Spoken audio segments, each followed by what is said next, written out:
शुरू अल्लाह के नाम से जो बड़ा मेहरबान निहायत रहम वाला है।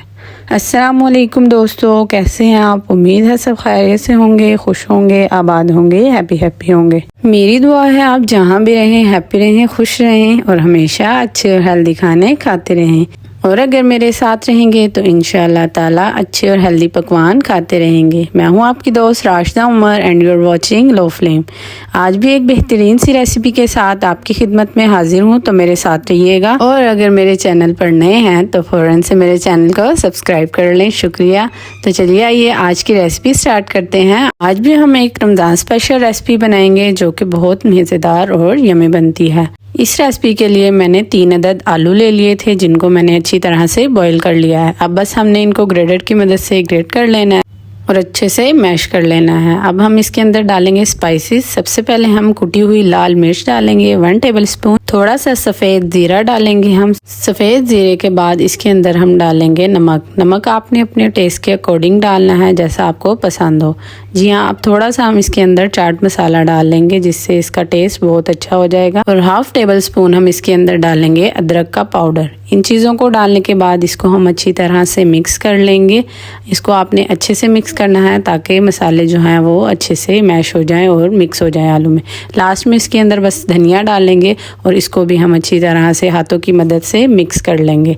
आलू का जो मिक्सचर है वो रेडी हो चुका है। तो चलिए आइए हम अपनी ब्रेड की तैयारी की तरफ चलते हैं। यहाँ मैंने एक ब्रेड का स्लाइस ले लिया है। अब हम किसी तेज़ छुरी की मदद से इसके किनारे जो हैं वो कट कर लेंगे। आपने चारों तरफ से इसके किनारे कट कर लेने हैं और किसी तेज़ छुरी से ही करने हैं ताकि ये नीटली कटिंग हो जाए।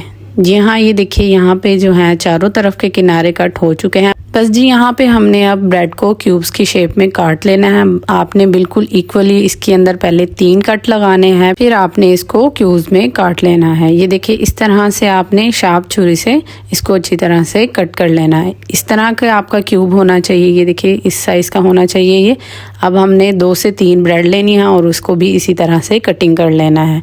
जी हाँ, अब आपने ब्रेड का जो स्लाइस हमने बना के रखा है छोटा सा क्यूब, उसके ऊपर जो हमारा आलू का मिक्सचर था उसको अप्लाई करते जाना है। ये देखिए इस तरह से आपने थोड़ी सी क्वांटिटी में आलू का मिक्सचर उठाना है और इन क्यूब्स के ऊपर लगाते जाना है। इसी तरह से आपने सारे क्यूब्स के ऊपर आलू को लगा लेना। सारे क्यूब्स आलू से फिल कर लेने हैं। ये देखिए यहाँ पे इस तरह से आपने लगा लेना है इसके ऊपर आलू।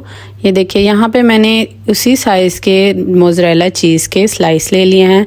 एक मैंने बड़ा स्लाइस ले लिया था जिसको ब्रेड की तरह हमने दरमियान में से कट लगा के क्यूब्स बना लिए हैं। ये यहाँ पे मैंने एक कबाब स्टिक ले लिया है। अब इस कबाब स्टिक के अंदर हमने आलू और ब्रेड के पीसेस को लगाते जाना है। पहले हम आलू और ब्रेड का पीस लगाएंगे, ऊपर से हम लगाएंगे चीज़ का स्लाइस, फिर से हमने दोबारा से आलू और ब्रेड का पीस लगाना है और इसी तरह से हम 1 बाय 1 चीज़ और ब्रेड के स्लाइस लगाते जाएंगे।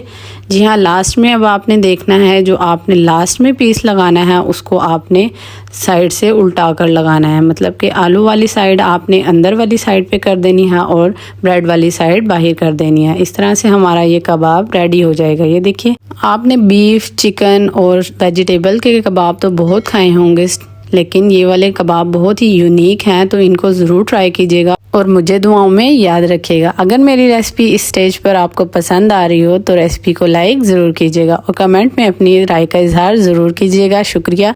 लीजिए जी, हमारे जो कबाब के ये स्टेक्स हैं वो कितनी ज़्यादा बनकर तैयार हो गई हैं। बस अब हमने लास्ट में क्या करना है, यहाँ पे हमने कोटिंग की तैयारी कर लेनी है। कोटिंग के लिए मैंने 3 से 4 टेबलस्पून एक बर्तन के अंदर मैदे के ले लिए थे। इसके अंदर 1 टीस्पून हम लाल मिर्च का डालेंगे, 1 टीस्पून ही इसके अंदर कुटी हुई लाल मिर्च का डालेंगे। नमक आपने अपने टेस्ट के अकॉर्डिंग डालना है और 1/2 टीस्पून हम इसमें काली मिर्च का डाल लेंगे। बस स्पाइसेस डालने के बाद आपने इसका एक घोल बना लेना है। ये देखिए इस तरह से आहिस्ता आहिस्ता पानी डालते जाइए और अच्छी तरह से मिक्स करके एक अच्छा सा घोल तैयार कर लीजिए। ये देखिए घोल जो है वो रेडी हो चुका है। बस जी अब लास्ट में हमने इसकी कोटिंग कर लेनी है। अब पहले हम इसको मैदे वाले घोल में कोट करेंगे, फिर उसके बाद यहाँ पे मैंने ब्रेड क्रम्स ले लिए हैं, इसमें हम अपने कबाब को कोट कर लेंगे।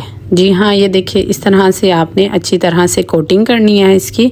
अच्छी तरह से ब्रेड क्रम्स इसके ऊपर लगा लेने हैं। ब्रेड क्रम्स आप कोई से भी यूज़ कर सकते हैं, जो आपको पसंद हो आप इसके ऊपर वो लगा लीजिएगा। अगर आपको मैदे की कोटिंग नहीं पसंद तो आप इसके ऊपर अंडे की भी कोटिंग कर सकते हैं, उससे भी इसका फ्लेवर अच्छा हो जाएगा। में हमने इसको फ्राई कर लेना है। ये देखिए इस तरह से आपने इसको मीडियम से लो फ्लेम पर फ्राई कर लेना है।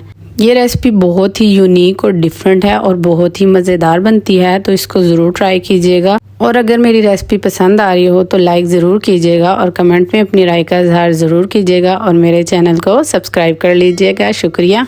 बस जी कबाब जो हैं हमारे वो रेडी हो चुके हैं। बस आपने इसके ऊपर एक प्यारा सा गोल्डन सा कलर लाना है और इनको ऑयल में से रिमूव कर लेना है। ये देखिए इसमें जो चीज़ थी वो भी मेल्ट होना स्टार्ट हो गई है, मतलब कि हमारे कबाब जो हैं वो अच्छे से फ्राई हो चुके हैं। बस जी ये देखिए माशाल्लाह माशाल्लाह बहुत ही प्यारे बने थे।